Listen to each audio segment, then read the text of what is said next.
está fallando es la política. Hay razones en Europa para estar preocupados con lo que está pasando en España, sin la menor duda. ¿Cómo ve usted a su partido? ¿Hay que buscar una colaboración con Vox? ¿Usted cree que Feijóo será presidente del gobierno? ¿Qué significa Europa hoy tecnológicamente? Nada. ¿Qué significa Europa hoy militarmente? Nada. El gobierno español ha sido cómplice del golpe de Estado. Estamos donde no debemos y la pérdida de posición de España es absolutamente alarmante, ¿no? El principio de responsabilidad política ha desaparecido, no existe. Presidente, ¿en qué momento se jodió España?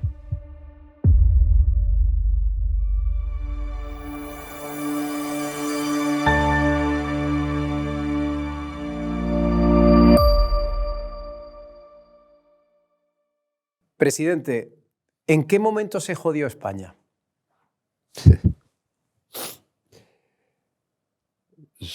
Probablemente son una sucesión de decisiones, ¿no? Pues probablemente a partir de 2004, que fue cuando comienzan las políticas de cuestionamiento de la transición y por lo tanto comienzan las políticas de cuestionamiento de la Constitución y de convivencia entre españoles.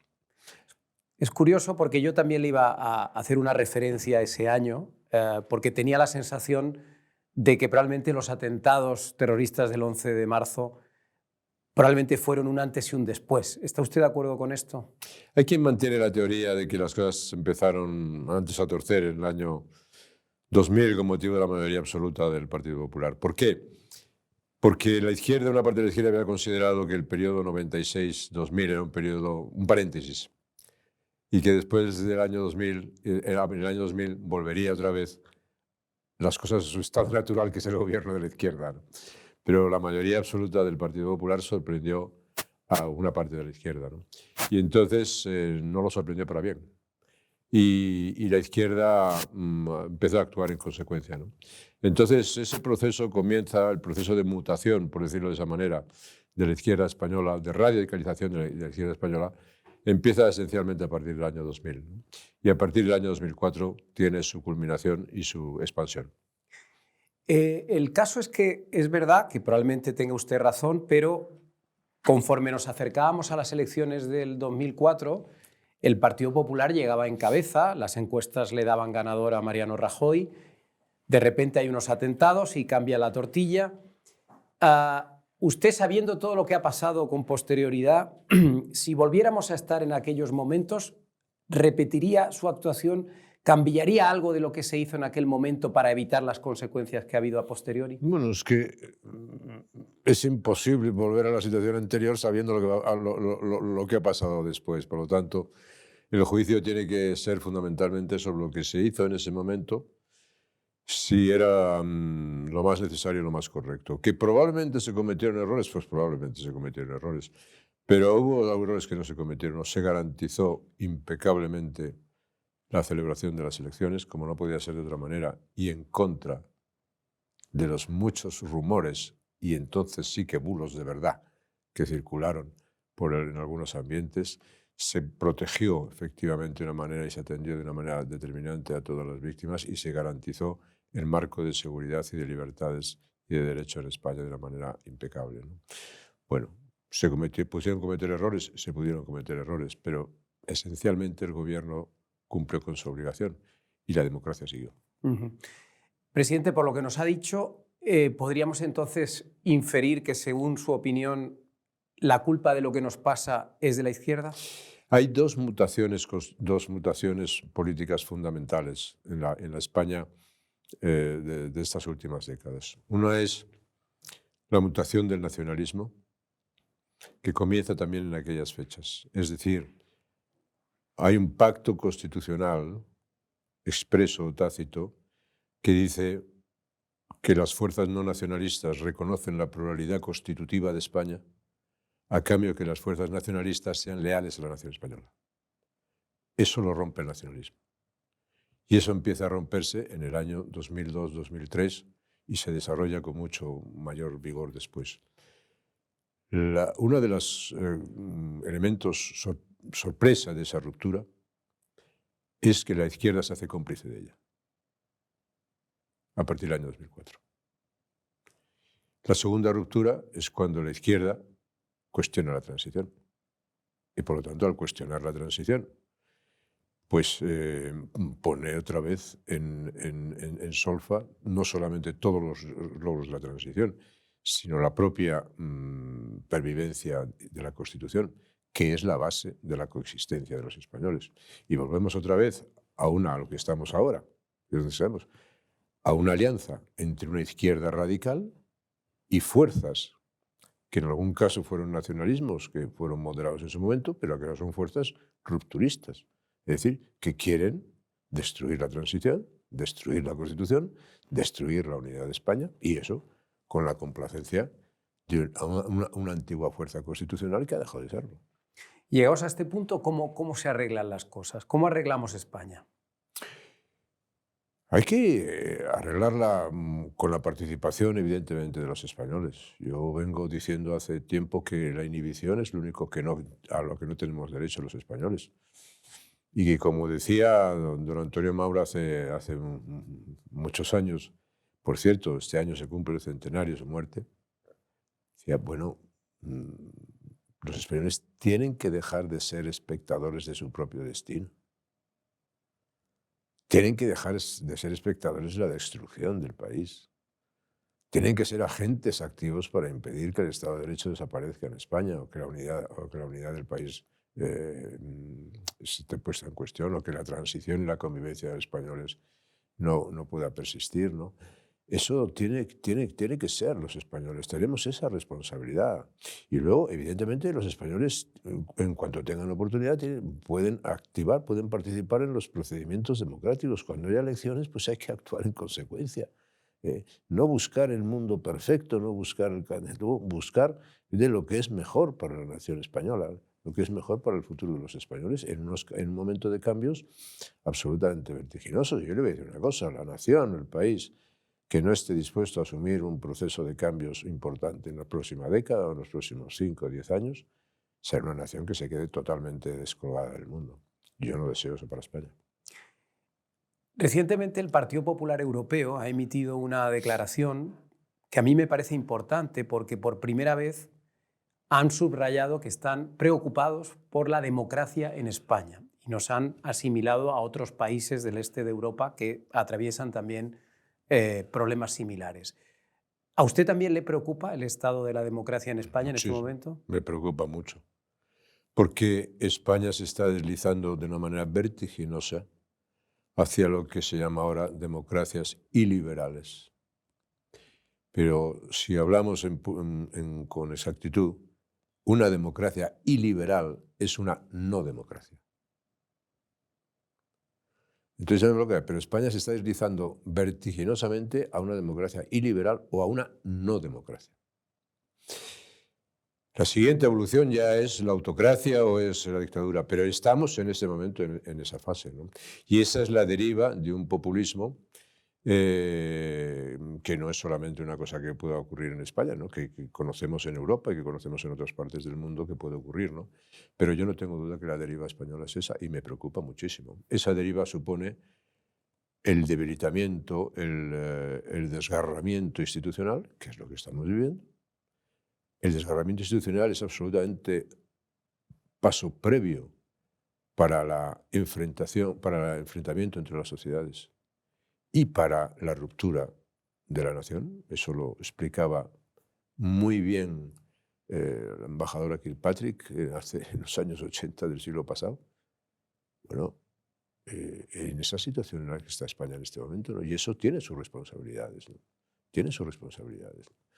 Entonces, en un mundo que está cambiando de una manera vertiginosa y donde se ha acabado una etapa, tenemos que empezar otra etapa, no nos estamos ocupando de lo que nos teníamos que ocupar, sino que estamos ocupados realmente y preocupados, uno, por una deriva iliberal y la otra, porque las circunstancias políticas del país son realmente asfixiantes. Es decir, es imposible, no es deseable que las cosas políticamente en el país continúen como están en este momento. Lo que pasa, presidente, compartiendo su visión sobre la deriva, es que no sé si tenemos en la democracia española los instrumentos suficientes como para detener esa deriva. Es decir, a veces da la impresión de que nos vamos arrastrando hacia abajo y no hay manera de detenerlo. Vamos a ver. Es que es una cuestión es los mecanismos legales y otra cuestión es la práctica política. Entonces, España tiene los mecanismos legales. Otra cuestión es que tenemos una mala práctica política. Lo que está fallando en España es la política.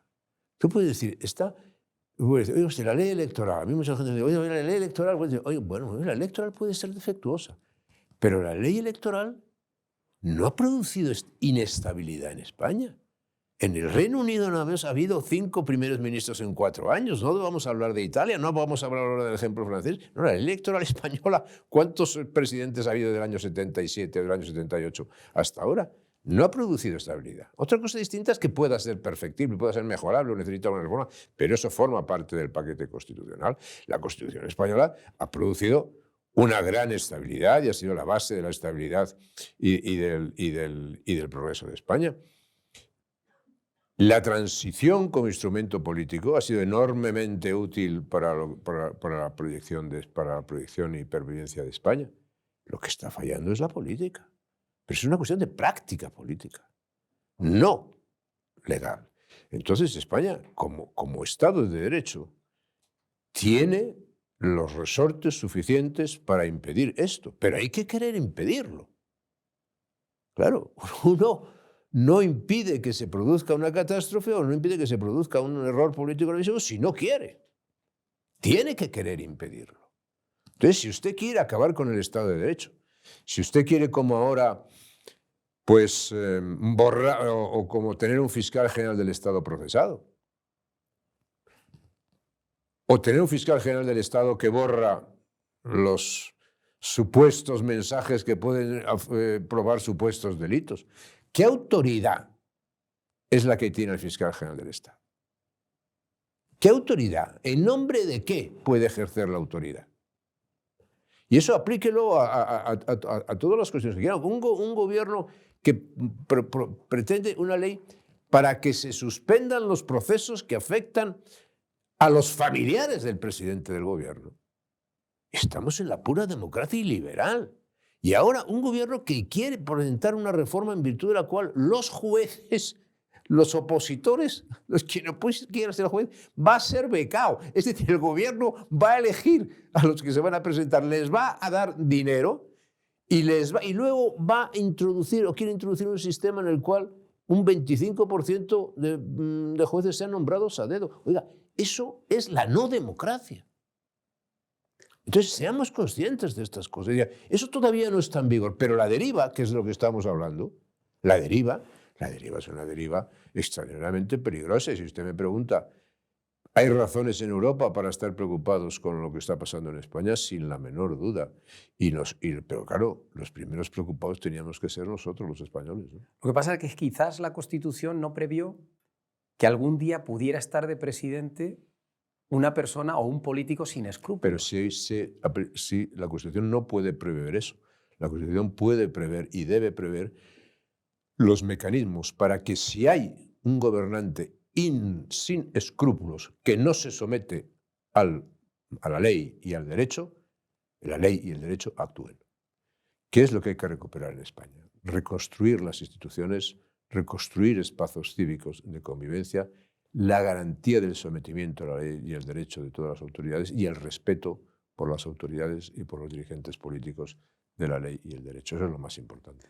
Presidente, cuando usted ve las informaciones que afectan, por ejemplo, a la esposa del presidente del gobierno, Begoña Gómez, ¿en qué piensa? Porque claro, usted también estuvo en la Moncloa, su mujer también estuvo durante aquel tiempo en el Palacio Presidencial, pero no hizo estas mismas cosas que Begoña Gómez. ¿Qué le pasa por la cabeza cuando ve esas informaciones de esos másteres y de esas relaciones que ha mantenido con empresarios durante la presidencia de Sánchez? Lo que creo es que en el mundo hay límites éticos, límites morales, prácticas políticas no deseables y también puede haber o no delitos penales o de otro tipo, ¿no? Bueno, estamos en un mundo sin límites, ¿no? No hay límites, no hay reglas, excepto las que establece afortunadamente el Estado de Derecho. Y esas son reglas las que se quieren romper. Eso es lo que se quiere romper. Lo que se está en juego en España ahora mismo es el Estado de Derecho. Es decir, España es el único país del mundo donde el gobierno de su país ha hecho un pacto y ha entregado parte del país para que sus enemigos lo destruyan. Y el Estado se está destruyendo, se está deconstruyendo el Estado. El país es muy resistente, todavía resiste, pero se está deconstruyendo el Estado. Y segundo, está un país en una crisis institucional brutal, en una guerra que no habíamos vivido nunca, que es una guerra entre el gobierno y el Estado de Derecho, entre el gobierno y los jueces, en virtud del cual el gobierno ha dicho, oye usted, voy a intentar aniquilarles a ustedes utilizando todas las armas, incluso la Fiscalía General, da absolutamente igual. Y los jueces están aplicando el Estado de Derecho en España, están aplicando la ley.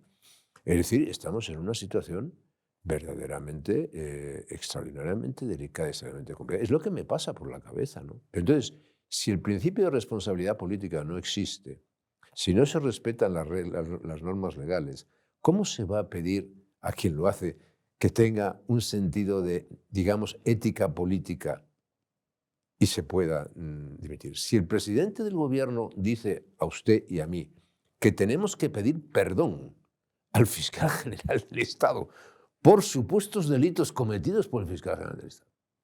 Dígame usted, es que se han pasado ya todas las normas. El principio de responsabilidad política ha desaparecido, no existe, y naturalmente los conceptos relativos a una cierta ética, cierta moral pública que establezca unas reglas que no se deben pasar, pues han desaparecido también. Pero, presidente, como vimos en las últimas elecciones generales, el Partido Socialista y Pedro Sánchez todavía mantiene un fuerte apoyo popular. Hay millones de españoles que le siguen votando y que aparentemente apoyan su actuación a pesar de todo lo que estamos viendo. ¿Le sorprende a usted todavía ese apoyo que mantiene el presidente? No hay primero, el Partido Socialista ha renunciado a ser un proyecto mayoritario en España.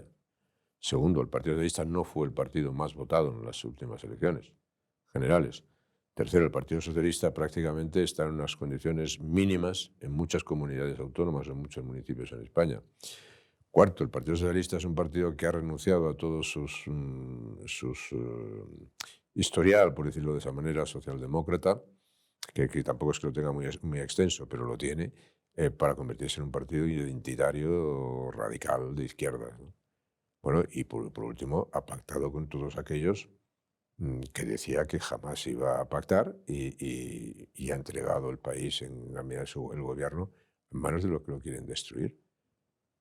Esa es la realidad. Me dice, ¿hay una parte de españoles que van a apoyar siempre esa opción? Sí, la van a apoyar siempre. Hay una parte de españoles que van a apoyar esa opción y una parte de españoles que van a apoyar otra opción. ¿Cuál es el tema?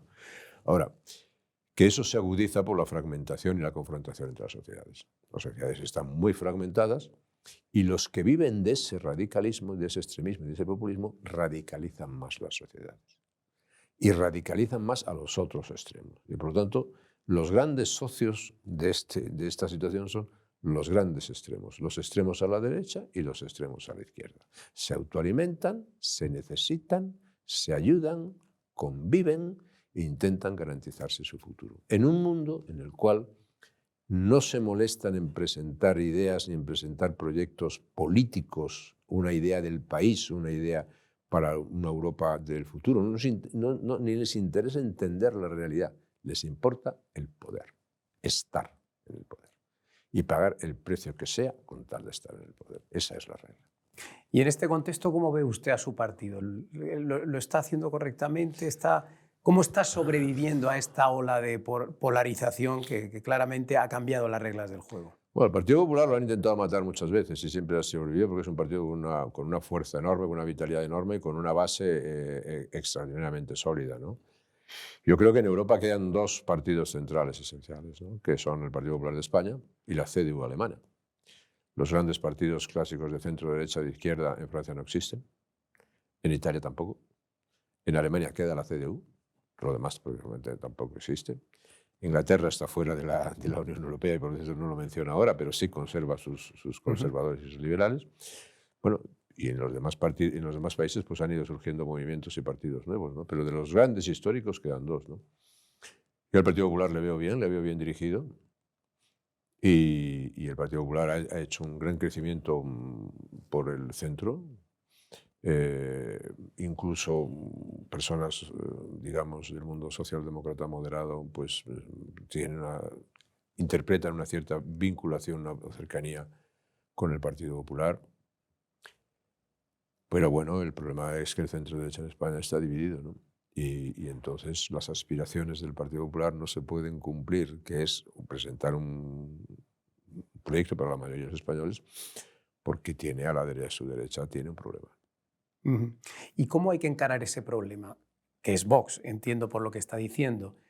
¿Hay que buscar una colaboración con Vox? ¿Hay que plantear una confrontación con Vox? ¿Hay que intentar una unión con Vox? ¿Cómo hay que encarar ese En problema? mi opinión, en particular, es decir, Vox, lo que quiere de Vox, el objetivo de Vox, es sustituir al Partido Popular. Ese objetivo no lo va a conseguir. Ni ahora, ni mañana. Segundo, para intentar conseguir ese objetivo, el gran aliado de Vox es el actual gobierno. El actual gobierno necesita a Vox para fomentar todos los fantasmas que le gusta fomentar en relación con el franquismo y todas estas cosas.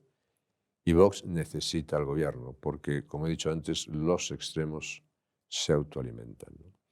Tenemos en cuenta que había una frase clásica que decía ahí, los soldados de antes, los luchadores de antes, no solamente combatían por, vamos a ver, enemistad u odio al soldado que tenían enfrente, sino porque amaban lo que habían dejado detrás. Hoy no es así. Hoy la regla fundamental es el odio al que tienes enfrente. Y ese odio se autoalimenta. Y esa es una política de los tiempos modernos muy mala, ¿no? Porque es la política de la aniquilación del adversario por encima de todo, ¿no? Y es lo contrario a la política de la moderación, lo contrario a la política de la tolerancia, lo contrario a la política centrista, ¿no? Que algunos interpretan vacía, pero no es vacía. Hay dirigentes que la pueden encarnar que sí están vacíos, pero no, esa política no está vacía, ¿no?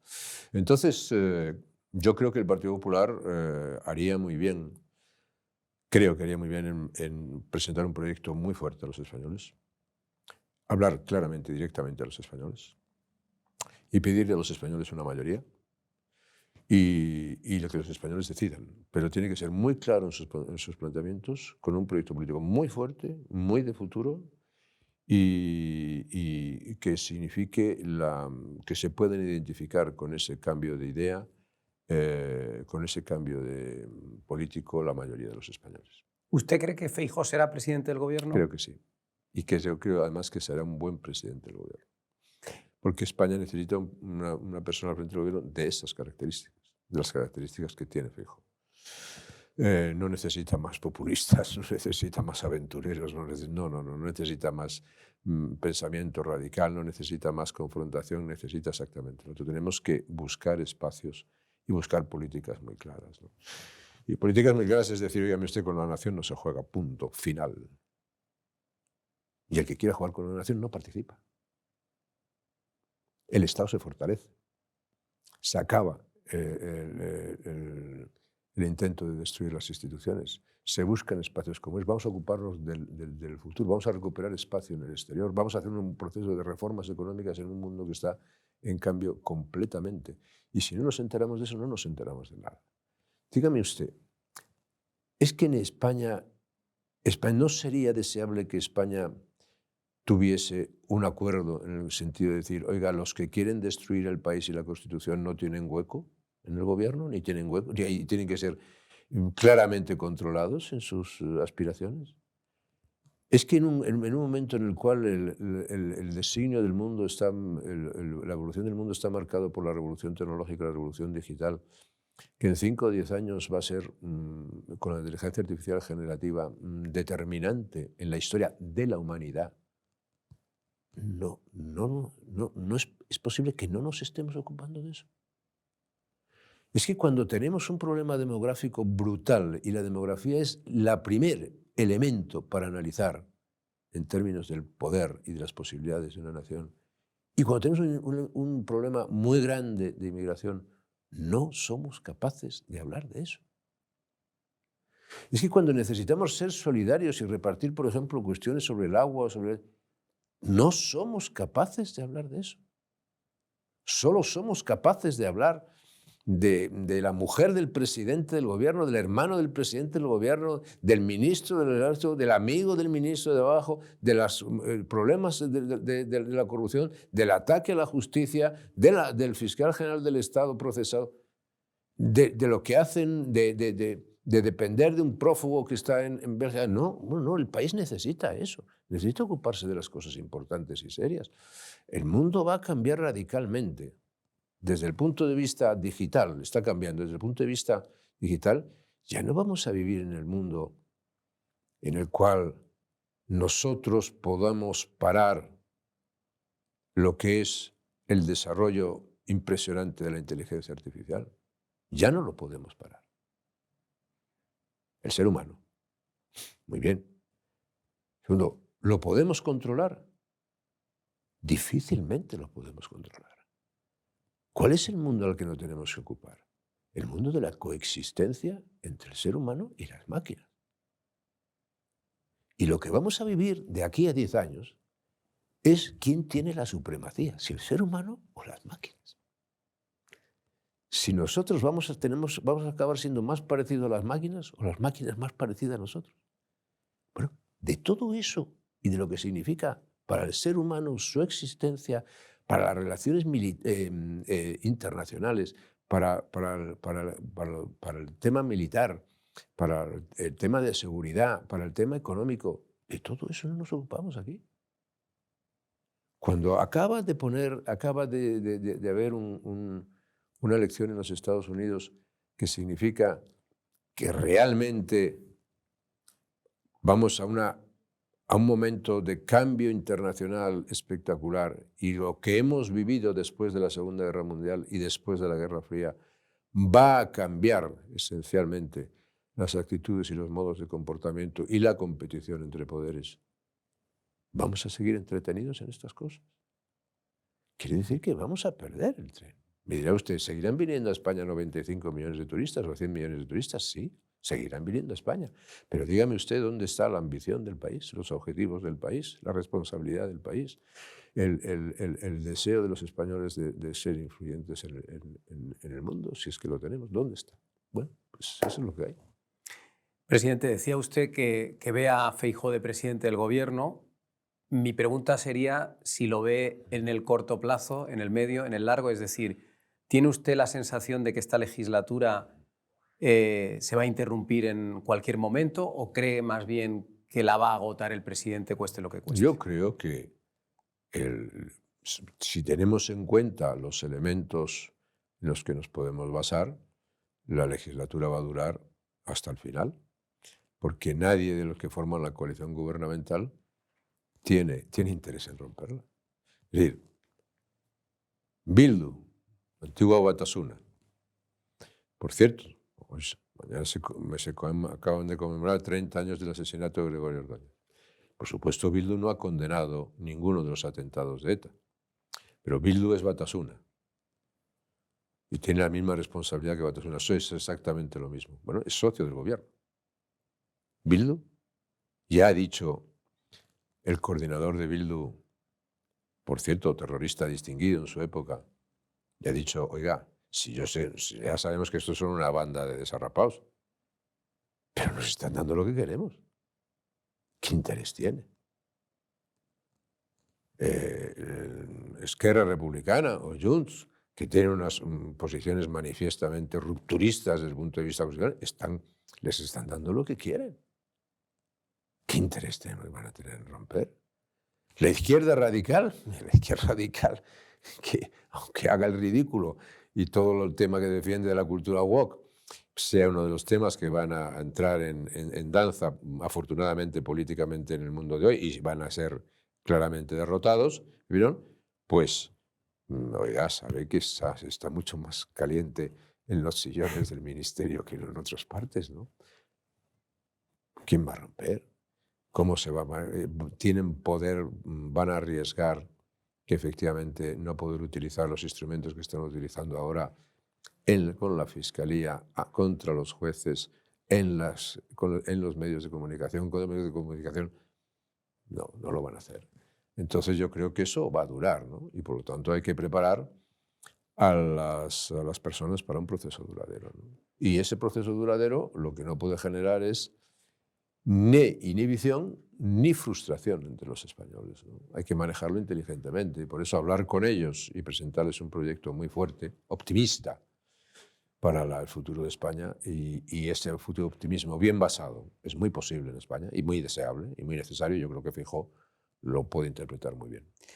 Se refería usted antes a las elecciones en Estados Unidos y a esta ola de cambio, y lo que estamos viendo es que la derecha mundial, o por lo menos los grandes líderes de la derecha mundial, y hablo de Trump, hablo de Milei, hablo de Meloni, en realidad son los aliados de Vox en España. Es decir, el Partido Popular ahora mismo no tiene grandes referentes internacionales. ¿A usted le preocupa esto, que las grandes referencias de la derecha mundial estén más próximas a Abascal que a Feijóo? El gran elemento, y decía antes, el gran elemento central de la política española constitucional sigue siendo el Partido Popular, ¿no? El único partido constitucional realmente centrado que hay en España, ¿no?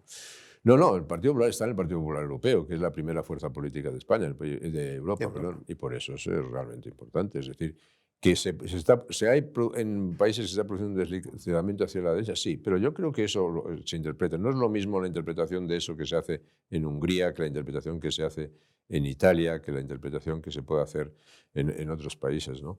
Bueno, eso existe con una interpretación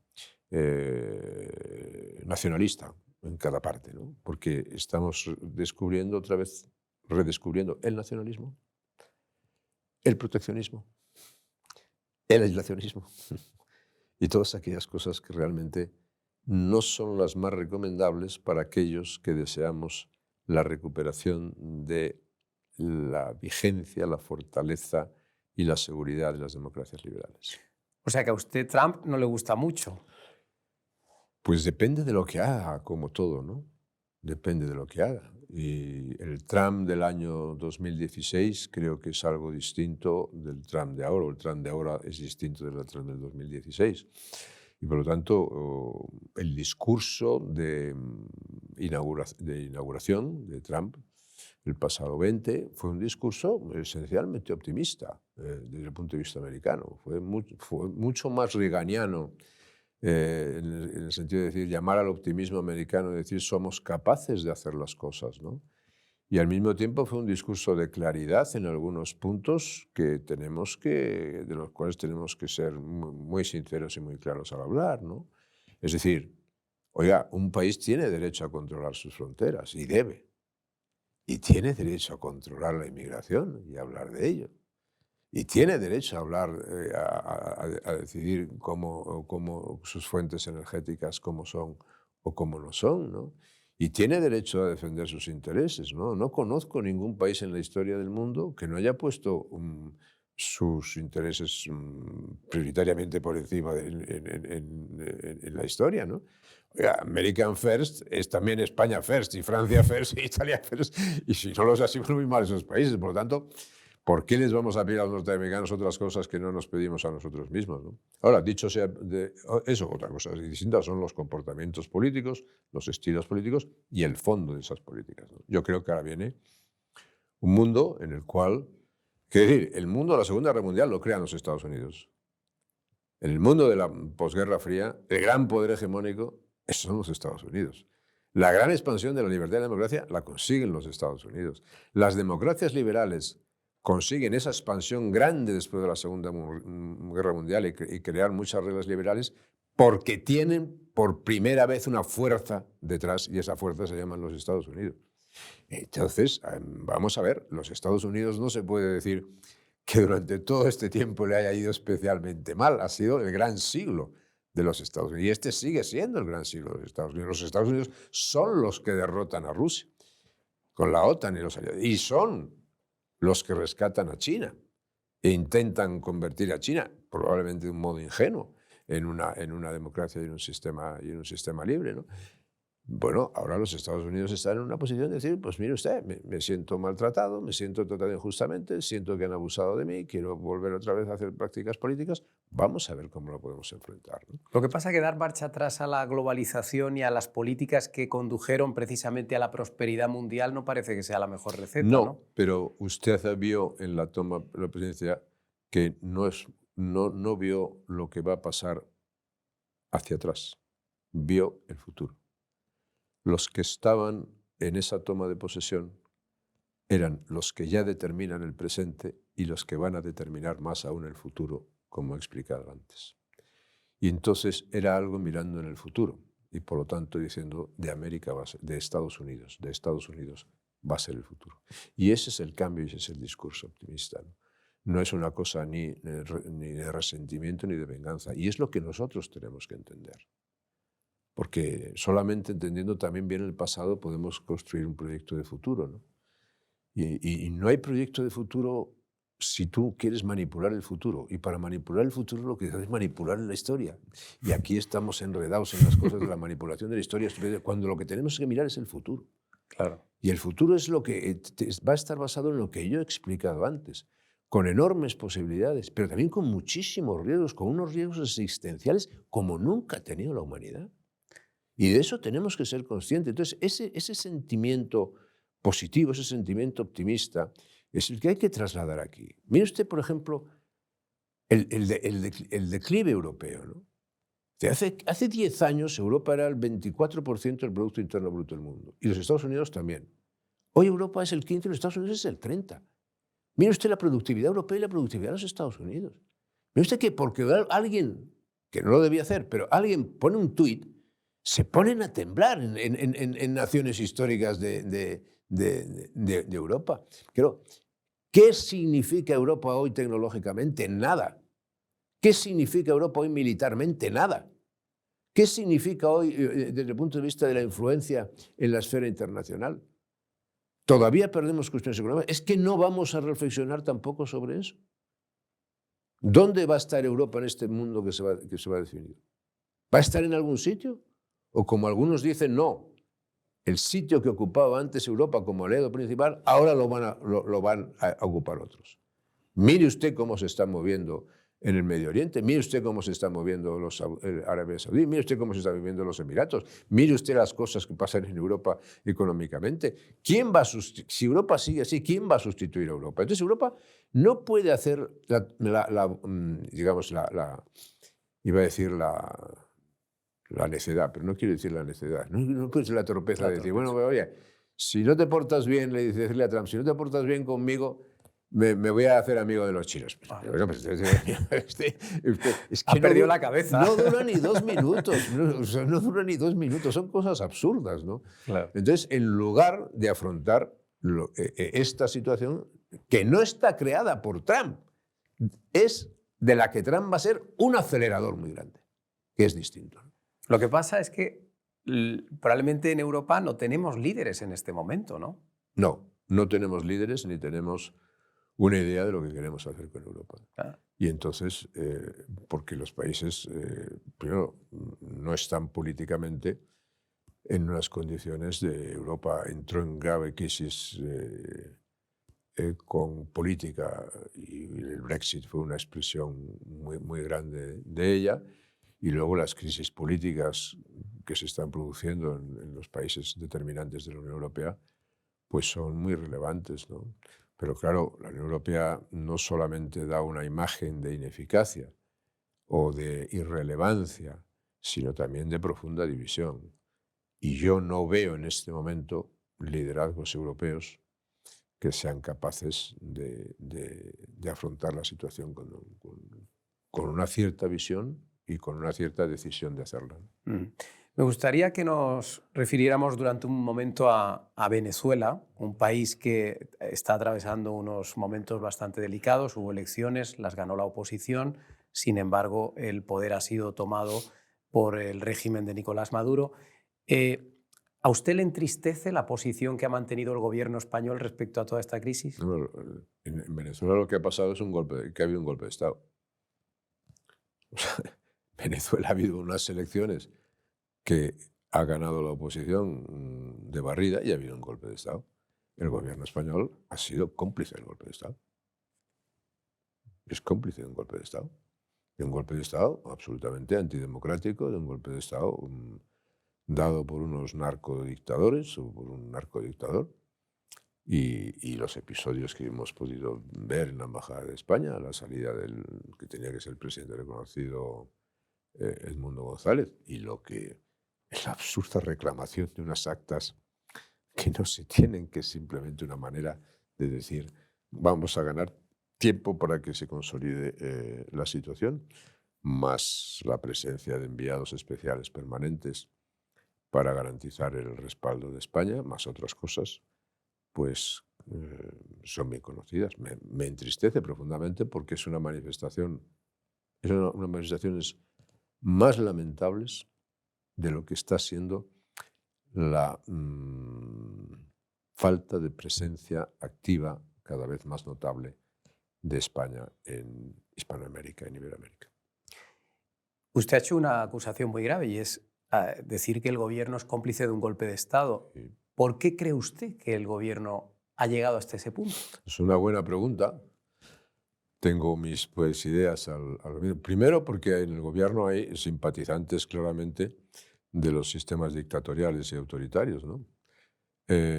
Segundo, porque esas personas que manifiestan esas ideas, pues son personas activas y son personas que se mueven en favor de estos dictadores, ¿no?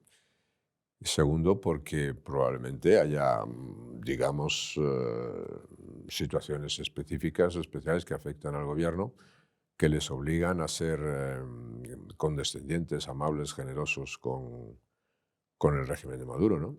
O bien personas que viajan por allí y que hablan de que conocen muy bien Venezuela y que hablan de desintermediaciones y que mantienen un silencio escrupuloso ahora porque probablemente ellos sabrán por qué.